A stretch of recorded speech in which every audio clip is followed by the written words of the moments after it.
If a man who lived in a very simple country and had never seen any of the complexities of science or the progress it's made technologically, he might stumble upon something and be absolutely unable to understand what he sees because he has no corresponding part in his own intellect that can help him understand that what he's seeing isn't that big of a mystery. It's just part of another level of intelligence he didn't know about. In some ways, the spiritual life is very much like that. What seems to be contradictory is only contradictory because the mind that is struggling with whatever that perception may be can only see it at the level of the struggle. It can't yet see how the thing it struggles with is part of its own life. The fact that I struggle with it means it must be separate from myself. When we can see over and over again, if we're willing to, that life is in fact made up of a struggle. Life isn't divided into that which struggles and that which doesn't, but our mind is. And most of our emotion in life is connected with trying to get rid of what we struggle with. We're going to go deeper still into this topic of emotion and feeling. The reason we're doing so is because at some point it'll become evident to you that if you want to be a man or a woman who is able to be present to the presence of life itself, to be in an undivided state, it's going to require a journey of a sort, and the journey is of consciousness. At one level of consciousness, at one level of understanding, nothing can be understood, and yet one small step above that understanding and everything that you struggled with is clear to you.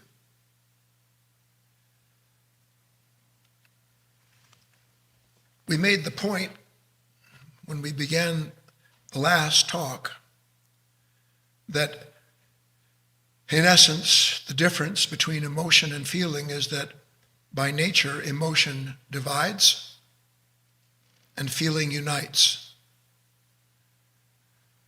To understand that those two actions belong to two completely different levels of being is the beginning of, anyway, recognizing that if I want to make this journey into a life where I'm not set against my brother, not anxious about this, not frightened about that, not hating myself or despising my circumstances, I'm going to have to leave behind the world that shows me something to struggle against, to resent, and to fight with. Feelings, if you want to use the word, a true feeling never sets a feeling can't, how do I say this? A feeling is never set against anything because a feeling, a true feeling, includes everything. I want to help you see, as best I can do it, not just the necessity for this separation, for this ability to discern the difference between an emotion and then to take part in a feeling, so that as you go through your life henceforth, you're able to see with greater and greater clarity and with more rapidity, wow, you know what, I felt that emotion. And by the way, you don't really feel an emotion at first. Something in you senses the contraction that draws your attention to a certain emotional quality belonging to a lower part. So we're going to examine this. I have a story to tell you, but before I do, I want to set the stage. Take a nice deep breath.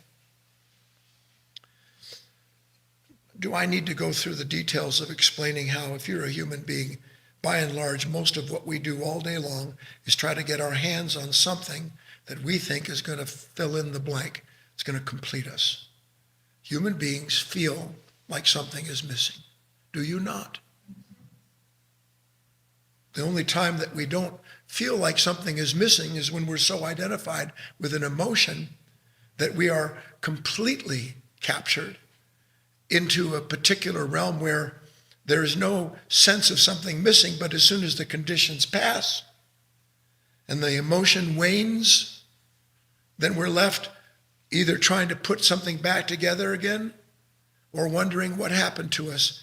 And all of that activity is the sense of something missing from our lives. In one respect, part of what we're going to look at tonight is that there is a level of our being that never feels like anything is missing.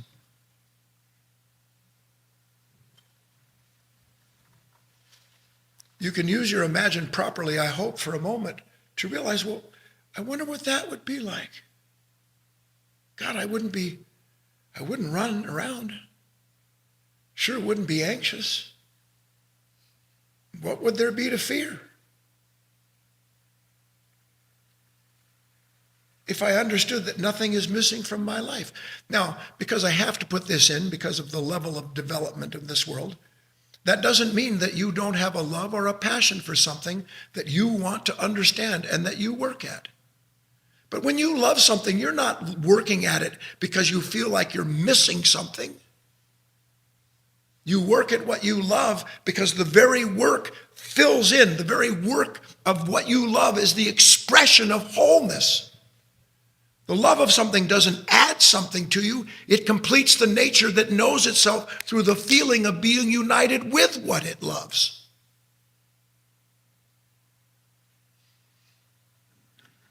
So as long as a man or a woman lives at the level which you do, where something's always missing, look, can something be wrong? How many of you always find something wrong?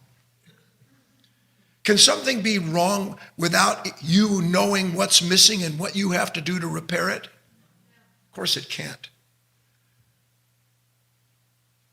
Judgment of others is the act when they don't give us what we think they're supposed to, and suddenly they're lacking. In other words, we're missing what they're supposed to do and be for us, which of course is ludicrous.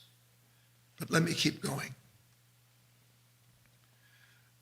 Why do I feel like, if I do, that something is missing from my life?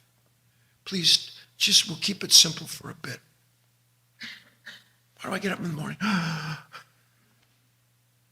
Why do I have an enemy? And the fact of the matter is, I can see these completely disparate conditions where on one moment, I don't feel like something's missing.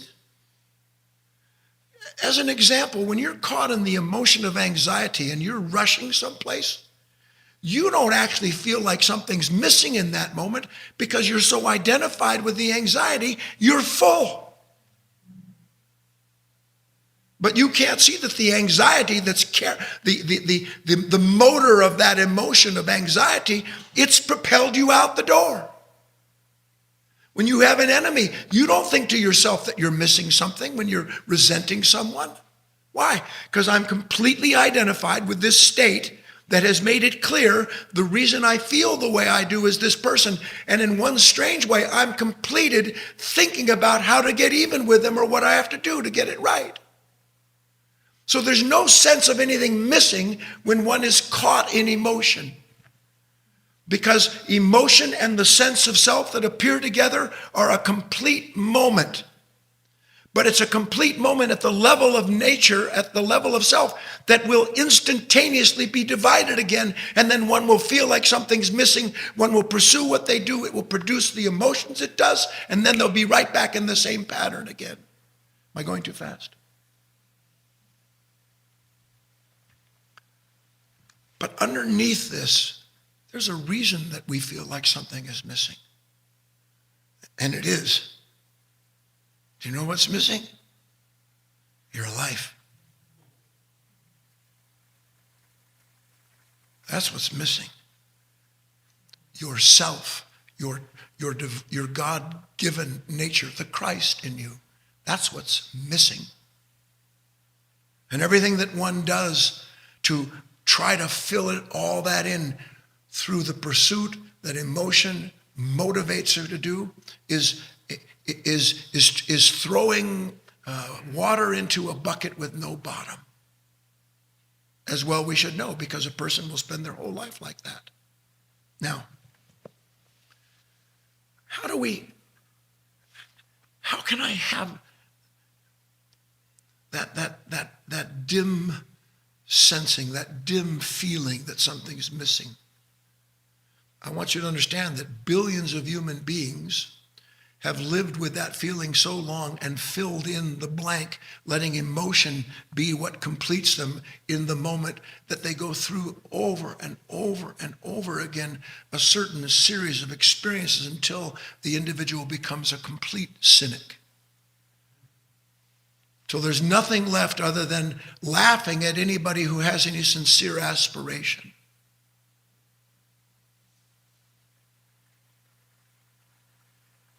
Where does that feeling come from? Why would I have that feeling that little by little, like a sun rising over the distant horizon, illuminating something, and the very illumination of this nature by that light doesn't increase my satisfaction. Instead, even in the midst of what I love to do, even in the midst of the things that fulfill me, I still feel like something is missing. And that's a necessary step for the aspirant. When the emotion that presently satisfies you begins to no longer be seen and understood as the purpose of your existence, your fulfillment is not through achieving some relationship with a condition that gets this emotion going the way you want it to go. Do you understand that? That's called divine dissatisfaction. Something that gradually never leaves the individual alone, because by the grace of God, the part of the divine in him or her that knows what that fulfillment is, what the true feeling is, will not let them go to sleep completely. I think that may be the true meaning of that completely misunderstood passage, no rest for the wicked. Something will not allow me to feel whole because of what you give me or don't, because of what the world rewards me with, because of some flattery, because of something that happens that I win at. None of that, and you know it as well as I do. In the midst of the party, there is the sense of something missing from our lives. Why? Because we have an actual role in this life. We have an actual role in this life. And nobody has the specific role that you do, although all of us have the same role. And until the role is understood, you could use the word purpose if you want, until the purpose is understood and answered. What can possibly happen in a human being's life if, by an order of being, a gazillion miles above them, they are brought into existence for the purpose of fulfilling a specific role, and then because of the world they live in, they completely ignore the role and give themselves a role that is applauded by their emotions and kept in place? What do you think happens to that human being? Do you understand the question? I'm given a role by the divine. Every creature that lives is given a role by the nature responsible for its existence. In nature, every creature has a role, but they have no choice in the role. And by grace of God, if you will, they perform it admirably. Imagine if nature had animals like you and I are.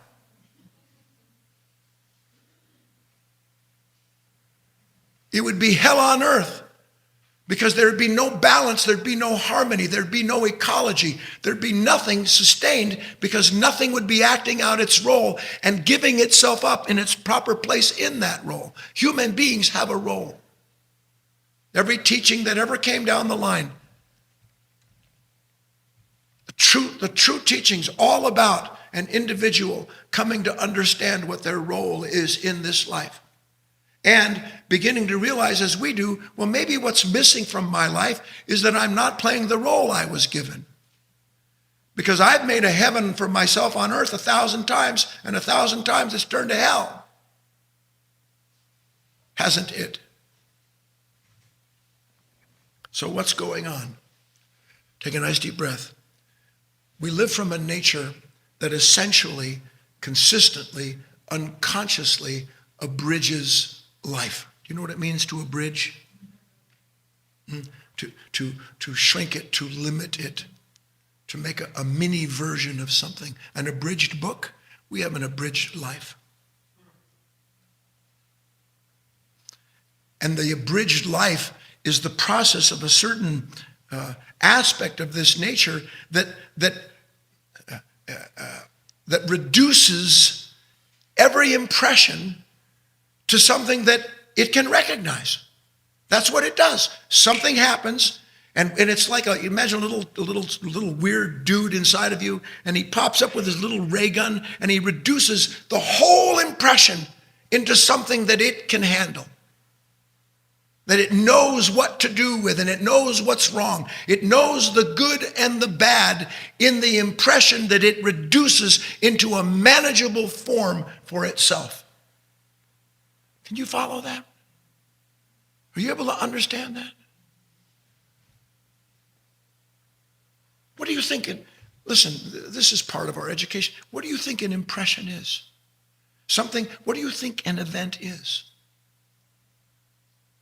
I'll tell you what you think an event is. You think the event is what you think it is. That's what the event is to you. You reduce literally the convergence of every force that was ever created through time, brought to a specific point of manifesting a particular form or action. And in the moment that all of that is present, little thing pop, boop, reduces it to something. I know what happened. I know exactly what happened. Which, if you could see what I was saying, the most insane thing that could possibly happen. Because what does that part of us reduce? The whole of that creative moment. Let's put it that way. The whole of creation brings about, through passing time, a moment in which energies meet something passive to it, and it reduces the whole thing to something it understands. And not just understands, because you get this, it understands it enough to get negative about it. Doesn't it? It understands it in the moment of reducing life to something that is known to it. The only way in which that known element, now reduced from life, can be sustained is the emotion that corresponds to the known thing. And you never know what's happened without the emotion that validates it. Yes or no? That's how I know. I know that you're wrong.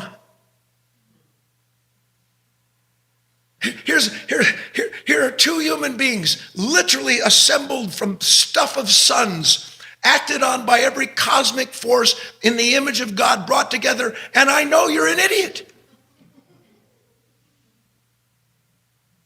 It's instantaneous knowledge, and it is fueled by emotion. By the daemons, by those forces that wait to find something that they can lend themselves to so that the individual can identify with the entire movement. And in that same instant, what happens?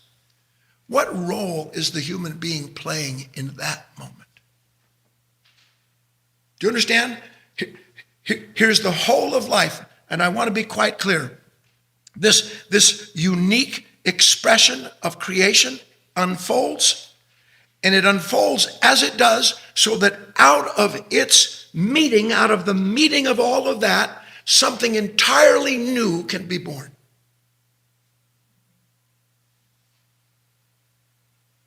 There's never a moment. Creation is the continuation of the expression of perfection in a new form, a new conception, moment to moment. We don't see it, don't know anything about it. But that's what creation is. In the beginning, God made the heavens and the earth. We think that was God help us, 10 billion years ago in a big bang. No, whatever took place has continued to create what it does, and we are part of that creation. We are not outside of the creation that we judge. So if in fact all of that's taking place, something completely new is being brought, is being brought into existence. And I'm the witness of it. I am given the capacity to be a part of that moment of creation, so that what is brought into the world that's new is not different than the new part of myself capable of feeling it and expressing it. Do you understand that? And what do I do with that moment? Clearly, I'm using the word I. And what does this nature do with that moment? Does it participate in the meeting of all of this? In the conception of something new that has no past, by the way, no future? Or does it take that whole thing and reduce it to something that it knows so that it can feel like it exists and know what to do with its own perception? That's the point, isn't it? Do you understand me?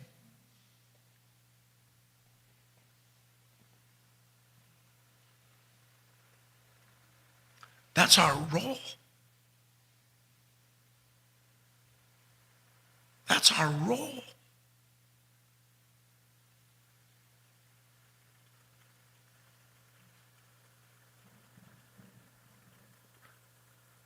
We are the embodiment of a kind of bridge. An incredibly sensitive bridge. A bridge that on one end can receive and understand from what is above us, and at the same time only have the capacity to do so because of what is in us that it touches. And the moment that heaven touches earth, there is not just a feeling, but there is the understanding of the meaning of that touch. What do you think the moment of meaning is? Most of us don't have a lot of meaning in our lives, honestly, other than what our mind reduces the moment to so that it knows the meaning of why you did this and why that happened. But I'm talking about, what about that moment of meaning, that true moment of epiphany, that moment where suddenly you were able to see with absolute clarity an understanding of a situation that the moment before you might have been blocked out of and had no way to look at. In the moment that you feel that, the meaning is evident. You don't have to think to yourself, what does this mean? You hurt somebody now, you reduce what you see into something that you can judge them by and justify your actions. You actually see and experience the meaning of that nature acting in a mean way. You don't think anymore about what's happened. The meaning of the moment brings you to a complete stop because you can feel what you are and what you have done. And there's also no judgment in that of yourself or the other person. Why? Because the feeling unites the two. It reveals them as a single action. So the question is, how do we realize our role in this life? Every scripture from John, I say unto you, except a corner of wheat fall into the ground and die, it abideth alone. But if it die, it bringeth forth much fruit. Luke, for whosoever will save his life shall lose it. But whoever will lose his life for my sake, the same shall save it. How can I lose my life and save it at the same time? This is one of those contradictions that nobody understands, because to understand it, you have to be at both levels. You have to be inwardly in a place where you can see that this body of emotion, this nature that reduces everything to what it does, that's not life. The very fact that I can see that that's not life and that it has no possibility of doing anything but making a pattern out of itself, the very feeling of seeing that proves the existence of something above it. And the capacity to die to it, like the corn of wheat, is the same as the transition, making the exchange that's necessary so that so that you can become an individual who doesn't live anymore at the level of a reductionist reality. Can you see that? Can you see how something in you instantly reduces something into something that you know what it is and how to feel about it, yes or no? And doesn't it feel like when you know what it is and what to do about it, doesn't it feel like in that same moment, don't you have all the inertia, the path in front of you, what to do? And what's providing that? Emotion. Our young woman went to see her doctor because, like ourselves in some extent, she'd reached a point in her development where she was unable to reconcile anymore the fact that in spite of all that she had, she felt like something was missing, that she didn't know what to do. But it was more than that, because part of the sense that something was missing was the fact that even though she couldn't possibly explain it to herself, she had more in terms of possessions than ever before, and yet she felt limited. She didn't like going certain places anymore. She avoided people at all cost. She was in a constant state in which it felt to her like life was closing in. And she was aware of the fact that struggling with the sense of life closing in, not knowing what to make of herself, that couldn't be the answer. And so she goes to the doctor and she explains all this to him. The doctor, for those of you who don't know in my stories, represents Sophia, higher wisdom, the part of us that can see and understand, the part of us that's blind. The doctor said to her, look, I have a pretty good idea what's going on with you. But I have to run some tests, as you know. You've been coming to see me for 5,000 years. So when I run the test, I'll let you know, and then you come back and we'll get everything right. 2 weeks later, most of us know the story, she comes back. She says, do you have a diagnosis for me? Oh yeah, I do. Well, what is it? She said. He said, well, what you have is follicularity.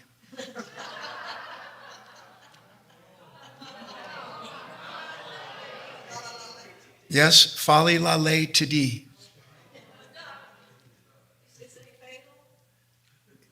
And she asked, is it very serious? And he said, it's incredibly serious. And yet he said, if you know Rumi, he said that in the venom was the antidote.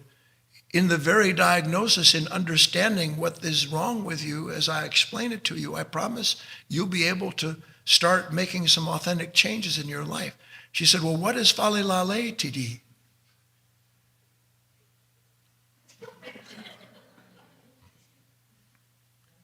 He said, it's an acronym, and it stands for fear of living your life as love asks you to do. Fear of living your life as love asks you to do.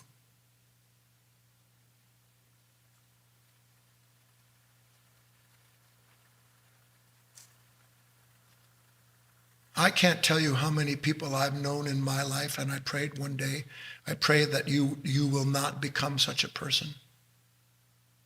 Just because of being on this planet, just because of how asleep human beings are and how we're so quick to reduce things. Pain, by the way, is the great reducing element. Reduce something so that I know what's happened and then I know what to do with you and how to get past this. And I'm emotional. In that same man or woman, they've had, as we have all had, they've had their heart broken 100,000 times. She's disappointed me. He broke my heart. They didn't do what they were supposed to do. My family was like this. Until that man or woman living in this mad level of consciousness gets to a point where they say to themselves, and they never hear it, I want nothing to do with anything anymore. Everything that I see, I get it already. It's going to hurt me. It's bad. Avoid it, because if you give anything to it at all, it's going to take more than it gives. That's humanity. That's the nature of greed. this certainty that a human being has because they've had their heart broken so many times, that the only way to meet a world that just hurts me is to shut it down. Don't let anybody touch me. And if they do, I'll do it in measured ways. Don't love anything too deeply. Because if you love something too deeply, it will turn on you. And that's exactly what's inside of you. Everything's tainted with the fear of what happens if you love as you're intended to. But by the grace of God, those two things can't be put together. You cannot fear life and learn to feel it at the same time. You'll never know what love is as long as you won't feel what life gives you to feel in the moment it gives it to you. And everything in you presently, mechanically, is dedicated to shutting it down. Why do you think you're so quick with your witticisms and your sarcasm? Your ability to instantaneously show a displeased face, raise your voice, point the finger. What do you think all that is? It's called protecting this self that knows it has to be protected because it's reduced you and the moment into a feeling that it recognizes and that it doesn't want anymore. Yes or no?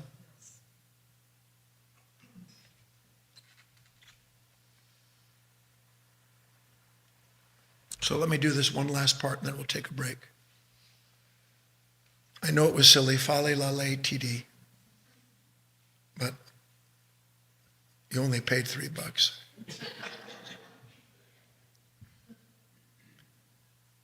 Fear of living your life as love asks you to do.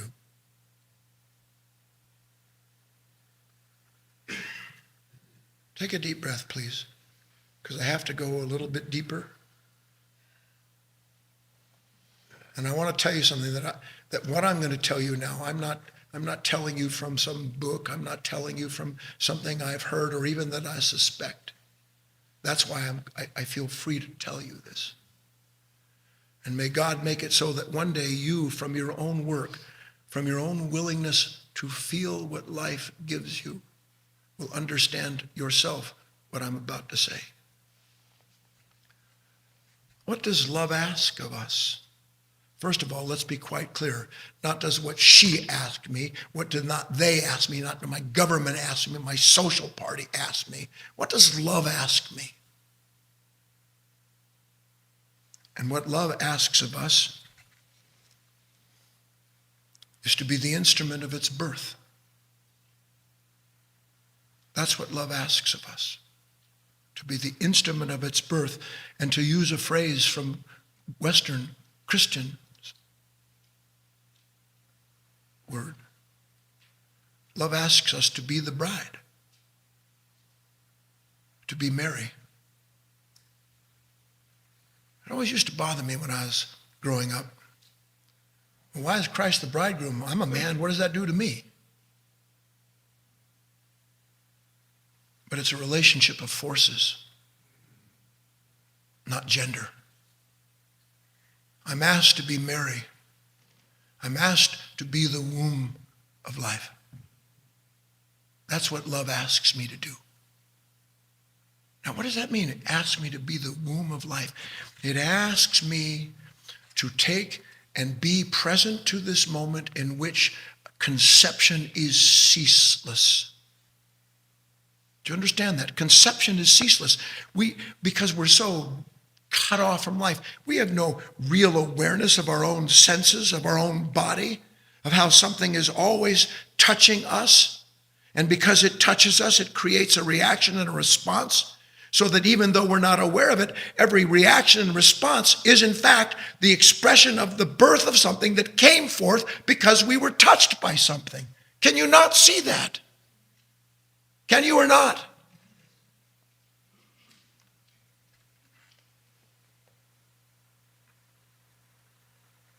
So here's everything that I, that you, that this consciousness collectively, individually has ever radiated. All of it, this ceaseless outpouring. And because it is the outpouring of a conception, the new form always by definition is incomplete. It must be reconciled again. It must be reborn. And our gift as a human being is to be able gradually to take part in what amounts to a conscious sacrifice of ourselves, where we're present enough to these impressions, these forces, these daemons, all of this that comes into us, and as it does, it meets and marries something that it was intended to stir. And if I'm present enough, I can understand that I'm not supposed to be involved in the marriage of these things, other than to be the witness, other than to be the one in which this unfolds, so that when what is true comes and meets what is you, something new is born. And the only way that can happen is if you lay down your life in that moment. Because what is your life presently other than something that experiences whatever the impression is, reduces it to what it needs it to be so it can know what it's doing, and then go on with its life as if it's in control of something?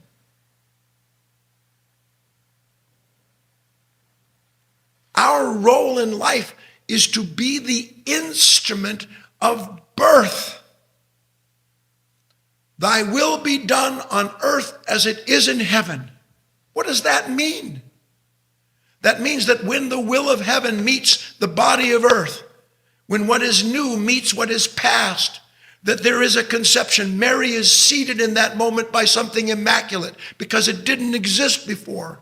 It was already new, and it comes in. And our task as a human being is to be able to be present enough to that, to not mess with the wedding. To let the conception take place. But the conception of the new can't take place when the old takes the place of the moment so it can know itself and be itself as it thinks it is. You able to understand me?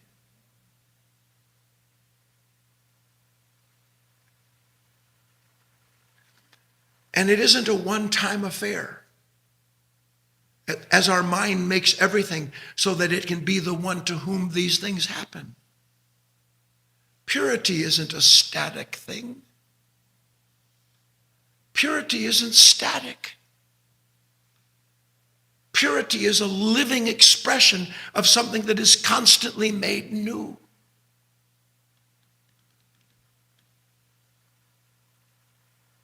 So we'll take a short break here, but try to take with you the understanding that when I am present enough and I can begin to feel the whole of myself, in that feeling of what is whole that is produced by this marriage, there is at once something that has been brought forth, there is something that must die, and when it dies, something is planted again to go through the same process.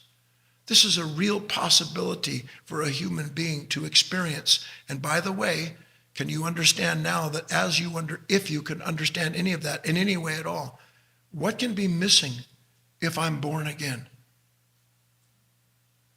If I'm actually experiencing myself being brought into existence moment to moment because I'm willing to give myself up in the moment that it's revealed, can you tell me what's missing from that nature? Is anything missing from the life of the divine? All that's missing now is what we have to do and be in order to be its instrument. Let's take a break. We'll come back and pick it up. We're talking about first the perception, however we are able to make it, of what our role is as a human being, and how we can only approach realizing that role through a process of negation.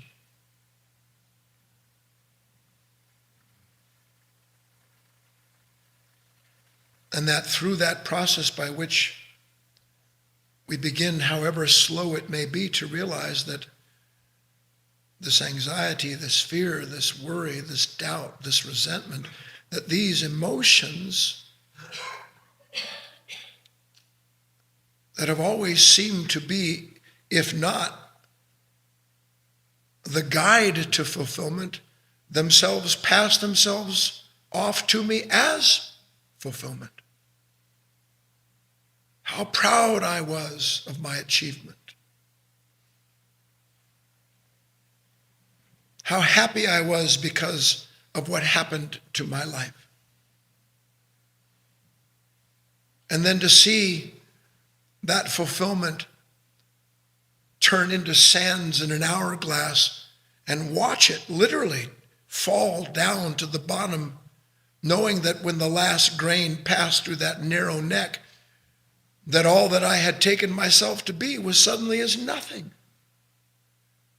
And then the fear of having to turn the glass over and over and over and over again until a person basically decides there's no point to this, and then they become a dead human being.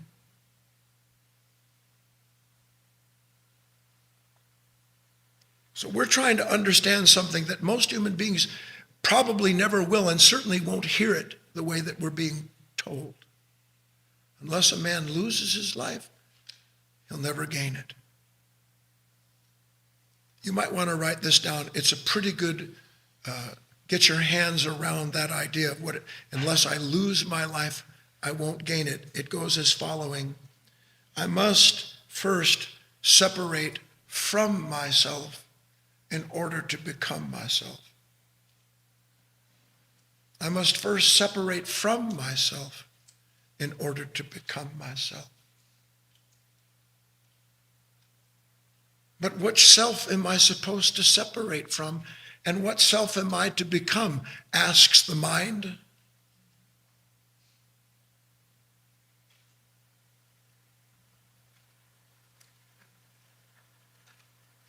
This is why the teachings, they can be disseminated, but unless the ground can receive them, it's of no use. I'm going to give you an example of what it means to lose your life in order to find it. What it means that I must separate from myself in order to become myself. But I must tell you, I know the example because I worked on it to try to make it as clear as I could. I know that it's sky high. Nevertheless, I'm going to give it to you. Take a nice deep breath. I don't know, how many of you have ever been around someone who died and actually saw their body? Hands, please. How many of you have never had that experience? How many of you understand that the way this world is, essentially, emotion dictates to you, don't be around that? Yes or no? There is a prevailing fear of death in our culture. A fear of death in our culture. And so those of you who have never had this experience, you're going to have to just listen to it, and then I'll pray that one day, listen to this will get me crucified. Then one day you have the blessing of being around somebody who dies. Because in that moment, as you're about to understand, if you can, in that same moment, their death is the beginning of your life. Not two separate things, but one beautiful movement of the opposites that are never glimpsed at the same time, because emotion can't glimpse the opposites. Emotion produces the opposites. Can you understand that?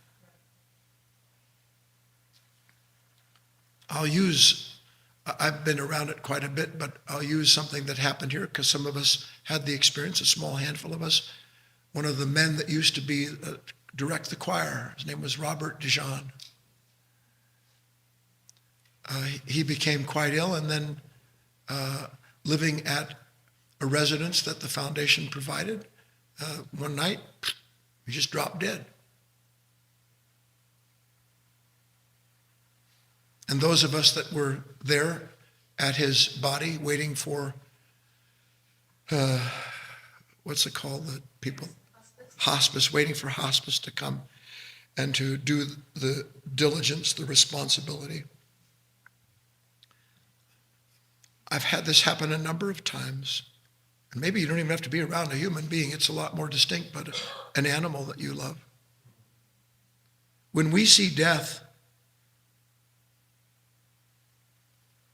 when we're around it, in that moment of our relationship with it, in our moment of awareness of it, at that same moment that we can see that, we can feel how precious is life.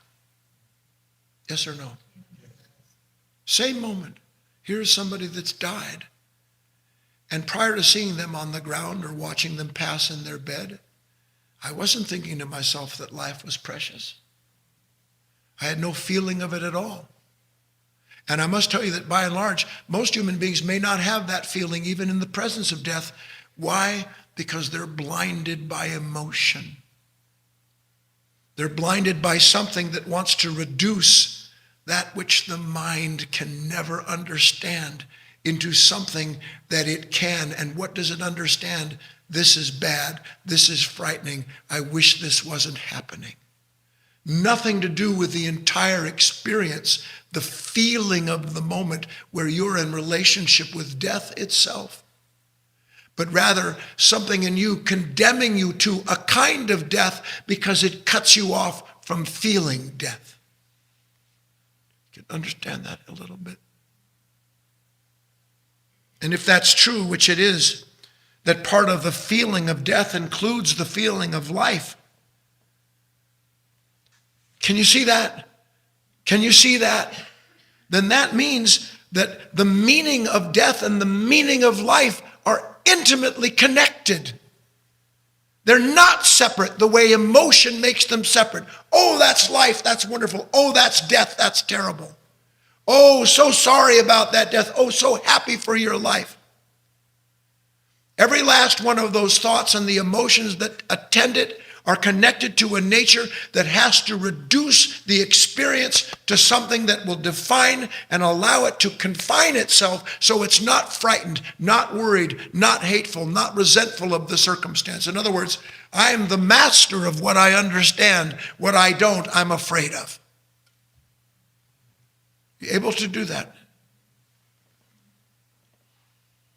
So suddenly, in your own, I mean, if you ever had I don't know if any of you have ever had a moment happen where your own mortality was suddenly up for question. I can tell you that in that moment, you realize, geez, I've kind of forgotten about life. Suddenly this thing's a lot more precious to me. I can feel the preciousness of life because suddenly here's death at the door.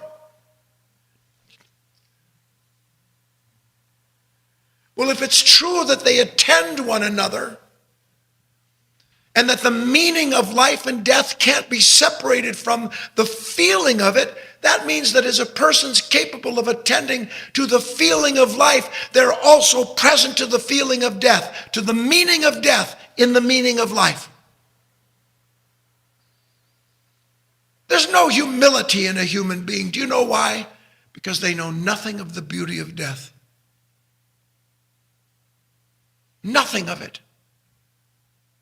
Because in our lives, everything that's come along that we don't want, that frightens us, that makes us worried or nervous, it's shoved away. It's reduced to something that we can understand and get our hand around it, and we don't want to know anything about it, which is the same as saying, I don't want to know anything about my role in life.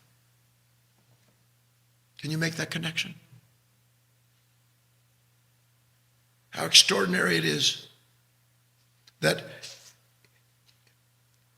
being able to attend, come back into your, this is the problem, I understand this. That's why we go over this.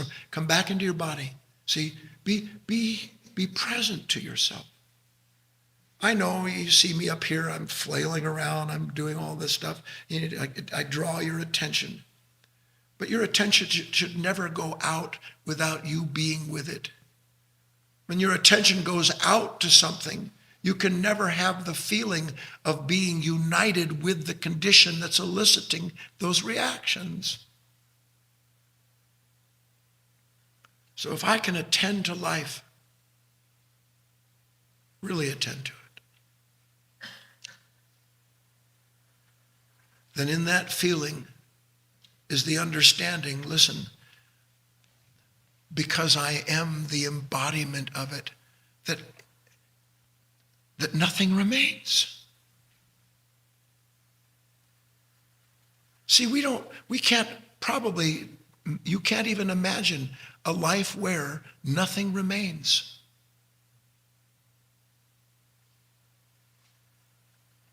It's so, the attention is so pure.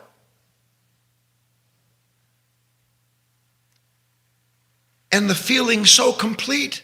And what is the feeling? Again, the feeling is all of this coming in, all of it being met, in the womb of the moment, giving birth to something that begins the process over again. So there's nothing left over of you. Don't you see? That's what you meet life with, the leftovers of you. Do you see that or not? And then you wonder why it repeats itself. It repeats itself because the leftovers meet it.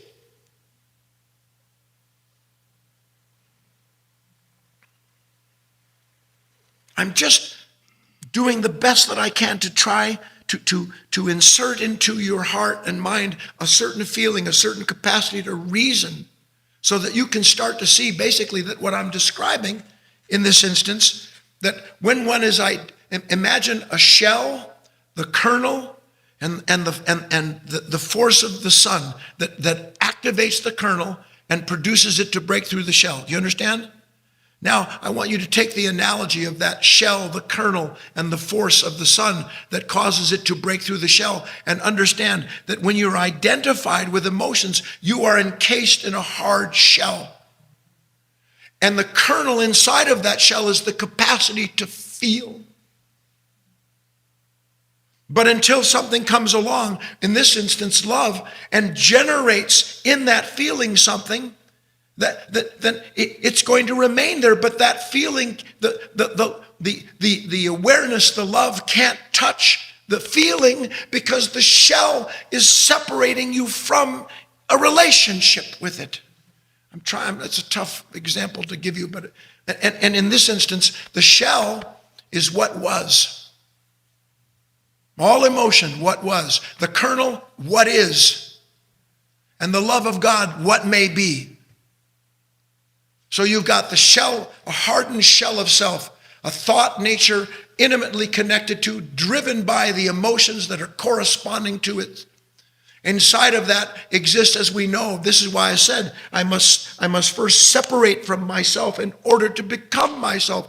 I have to begin to recognize that as long as I am mechanically pushed along, drawn into identifying with these emotions, I remain cut off from life.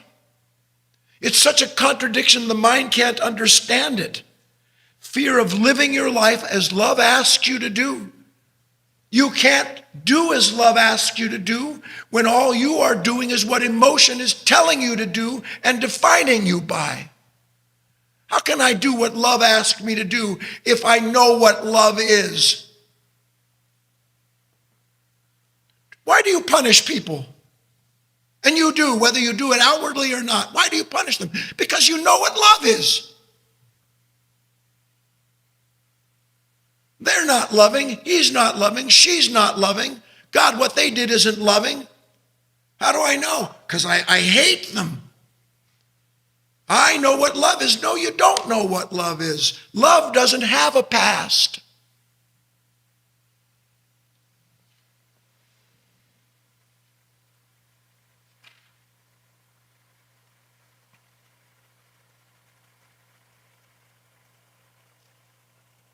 The task is to start understanding that in order for me first to separate from myself, I have to understand I have to be actually somewhat able to apprehend what is this self I must separate from? What is this kernel of wheat that has to go in the ground and die? And we begin to get an understanding of it. That self that I must separate from is this me, in quotes, that doesn't exist without the emotion that defines it. That's what has to go. But that's the most precious thing in the world to me. I don't even know what else exists except for the sense that something's missing when I live that way.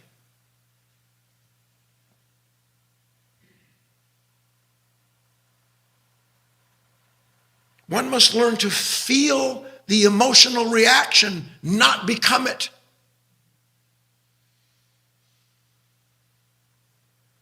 Virtually everything that comes out of your mouth because an emotion bade you to speak it.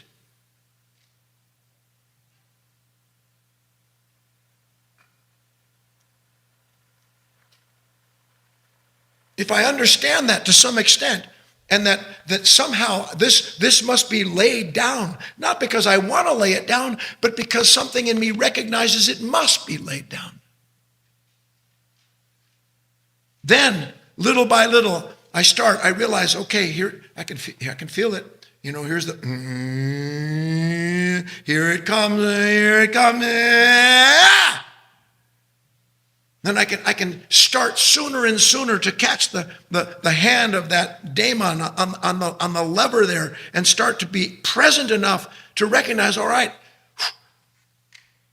boy, everything in me wants to know. Everything in me wants to experience the familiar emotion.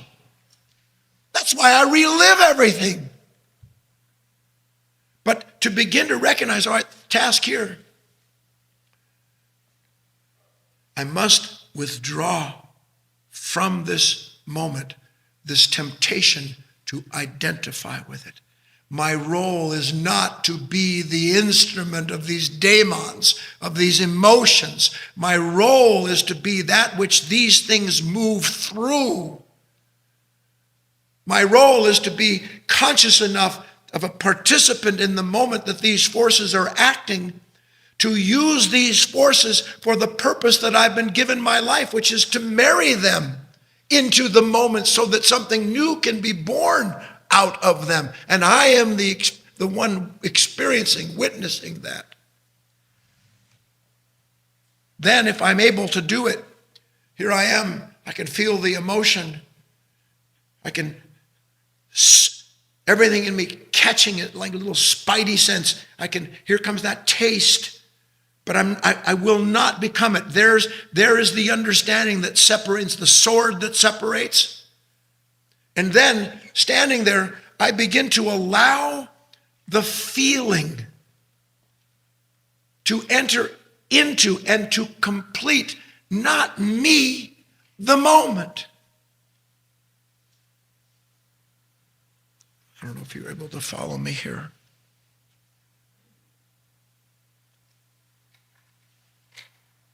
It's one of those things that's so hard to understand. I complete the moment by dying to the part of me that wants to name it. I let the whole thing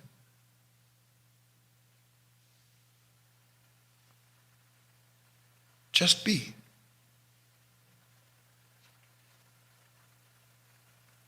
And then nothing's carried over. Everything's clean.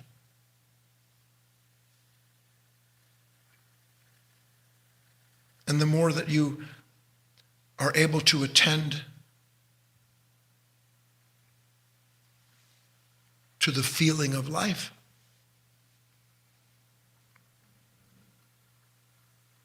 the freer you are from that nagging nature that's always telling you something is missing and you must do something.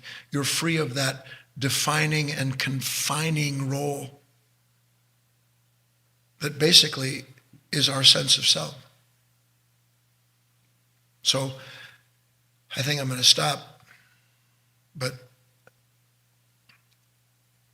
if nothing else, take from this talk what little understanding you can,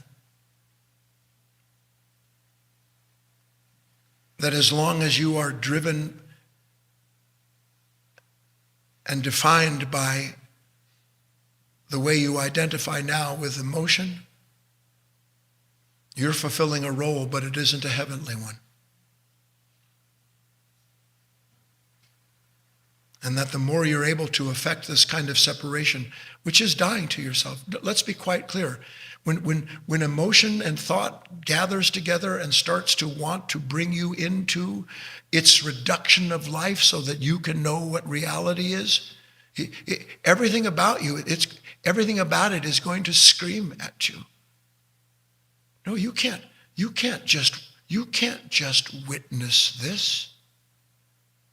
You have to know, you have to act, you have to do.